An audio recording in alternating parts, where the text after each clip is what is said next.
শরৎ চক্রবর্তী তিনি থাকতেন চিকনদিতে।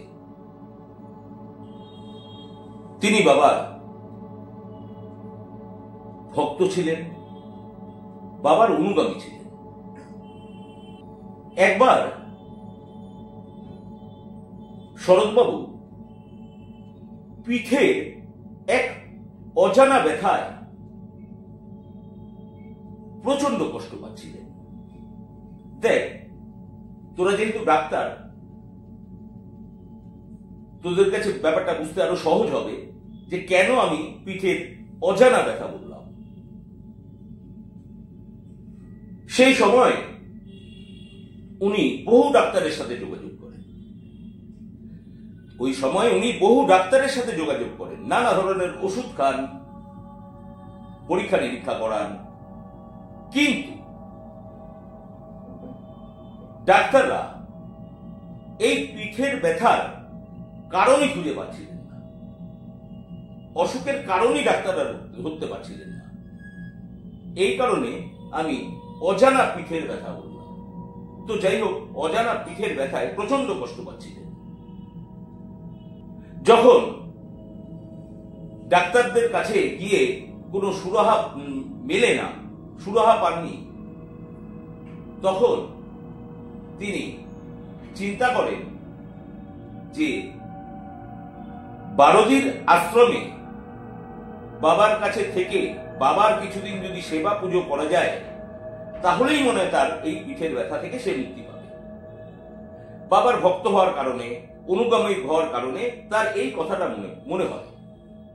দেখ, তোরা হয়তো ভাববি যে শরৎবাবু যখন বাবার ভক্তই ছিলেন, বাবার অনুগামী ছিলেন,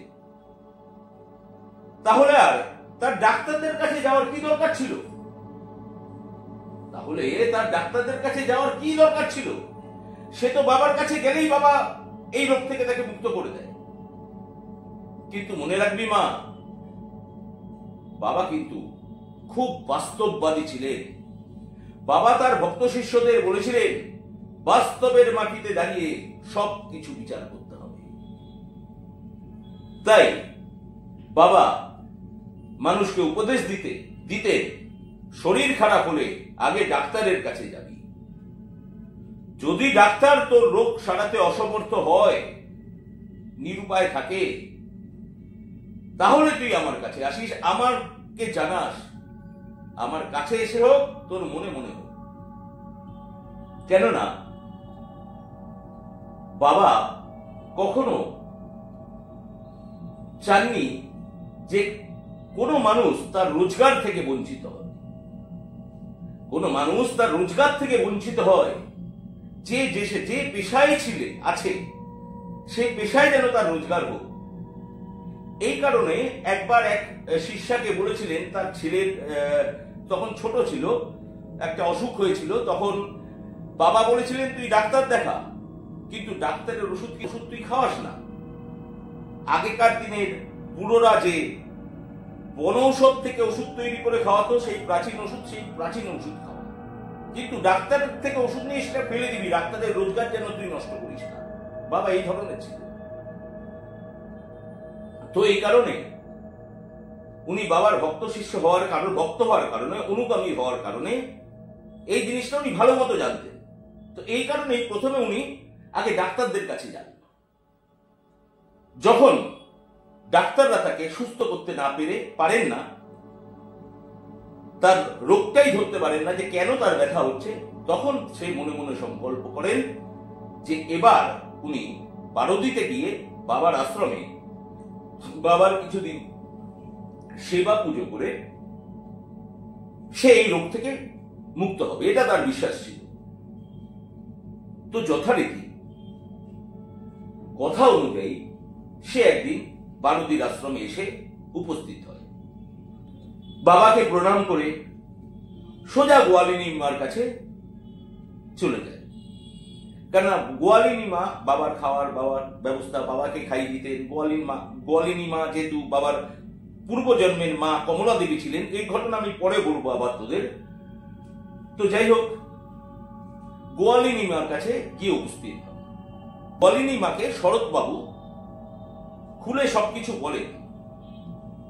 বলেন যে আমার বিশ্বাস, আমি বাবাকে যদি সেবা পুজো করি, বাবাকে খাই দিই, বাবার চরণ সেবা করি, বাবার আশ্রমে কিছুদিন থাকি, বাবার আশ্রমের মাটি আমি গায়ে মাখি, পিঠে মাখি, আমার পিঠের ব্যথা সেরে যাবে।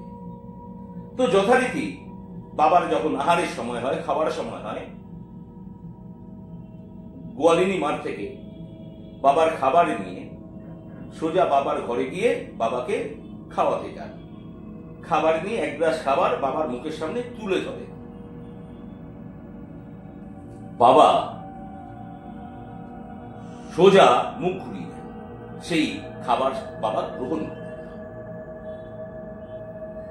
এরপরে বাবা শরৎবাবু আবার এক গ্লাস খাবার নিয়ে বাবার মুখের সামনে নিয়ে যান। বাবাকে বলেন, আপনি খান বাবা, আপনি আহার গ্রহণ করুন। বাবা আবারও রাগত ভঙ্গিতে মুখ সরিয়ে নেন, খান না। এবার শরৎবাবু ভাবতে থাকেন, এরম তো কখনো হয়নি, এর আগেও তো একবার শরৎবাবুর বাবাকে খাওয়ানোর সুযোগ হয়েছিল, এর আগেও শরৎবাবুর বাবাকে একবার খাওয়ানোর সুযোগ হয়েছিল, বাবা তো আনন্দ করে খাবার খেয়ে নিয়েছিলেন। তো এবার এরকম বাবা কেন করছেন বুঝতে না পেরে এবার তৃতীয়বারও আবার এক গ্লাস খাবার নিয়ে বাবার মুখের সামনে তুলে ধরেন, বাবা আপনি খান। বাবা হঠাৎ রেগে গিয়ে বাবার যে খড়ম ছিল সেই খড়ম নিয়ে ওই শরৎবাবুকে প্রচন্ড জোরে আঘাত করে, 3 বার পাট পাট করে সব খড়ম দিয়ে মারে, ফটাফট মারে। এত জোরেই বাবা বেড়েছিল, শরৎবাবু যন্ত্রণায় কেঁদে ফেলে। শরৎবাবু তখন যন্ত্রণায় কেঁদে ফেলে, কেঁদে ভয়ের চোটে খাবার টাবার ওখানে রেখে বাবার ঘরের বাইরে গিয়ে এক কোনায় বসে নিজের মনে কাঁদতে থাকে। তখন সেই পিঠের ব্যথায় সে কাঁদছে না, তখন কিন্তু সে পিঠের ব্যথায় কাঁদছে না, তার কষ্ট হচ্ছে বাবা তাকে মেরেছে সেই ব্যথা, তার থেকেও তার ব্যথা মনের ব্যথা, যে বাবা তাকে এভাবে মারলো, খুব কষ্ট হচ্ছে। কিন্তু মনে মনে ভাবছিল, বাবা তো যাই করে মানুষের ভালোর জন্য করে, বাবা যদি মারেও সেটাও তো মানুষের ভালোর জন্য। এই চিন্তা করতে করতে কাঁদতে থাকলো। তো যাই হোক, হঠাৎ এই সময় বাবার ঘরের ভেতর থেকে বাবা বলে, ওরে শরৎ, আয় বাবা, আমাকে একটু দুধ খই খাইয়ে দে। শরৎবাবু তো অবাক হয়ে যান। বাবা এইমাত্র তার কাছ থেকে খেতে চাইলেন না, বাবা এইমাত্র তার কাছ থেকে খেতে চাইলেন না, মারলেন, রেগে গেলেন, আর এখন বলছেন যে তার হাত থেকে দুধ খই খাবে। কাল বিলম্ব না করে দৌড়ে বাবার কাছে গিয়ে বাবাকে দুধ খই খাওয়াই দিলেন। বাবা আনন্দ সহকারে সেই দুধ খই খেলেন। শরৎবাবুকে মন ভরে আশীর্বাদ করলেন। সেদিন শরৎবাবু সারাদিন ভাবতে থাকেন যে বাবা হঠাৎ তার সাথে এই আচরণ কেন করলেন, বাবা তার সাথে এই আচরণ কেন করলেন। ভাবতে ভাবতে সেদিন রাত্রে শরৎবাবু ঘুমিয়ে পড়লেন আশ্রমে। যাই হোক, এর পরের দিন শরৎবাবু যখন সকালবেলা ঘুম থেকে ওঠেন, ওঠার পর আবিষ্কার করলেন তার পিঠের ব্যথাটা নেই, যেন তার পিঠের ব্যথা কখনোই হয়নি। তখন শরৎবাবু বুঝতে পারলেন যে বাবা কেন তাকে কালকে খড়ম পেটা করেছে। তার এই রোগ মুক্তির জন্য বাবা এই লীলা তার সাথে করেছে। এই কথা মনে করতেই শরৎবাবু সাথে সাথে দৌড়ে গিয়ে বাবার ঘরে বাবার চরণে লুটিয়ে পড়ে। জানিস মা, তোরা তো ভাবতে পারিস যে বাবা মানুষকে অলৌকিকভাবে রূপ মুক্ত করেছিলেন সেই সময়, যে সময় উনি দেহে ছিলেন।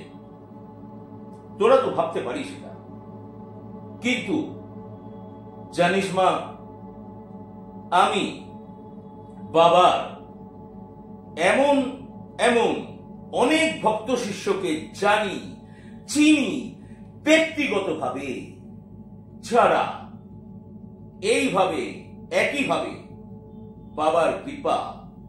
বাবার কৃপায় এখনো অদ্ভুতভাবে অলৌকিকভাবে অসুখ থেকে মুক্তি পেয়ে যাচ্ছে, মুক্তি পেয়ে চলেছে।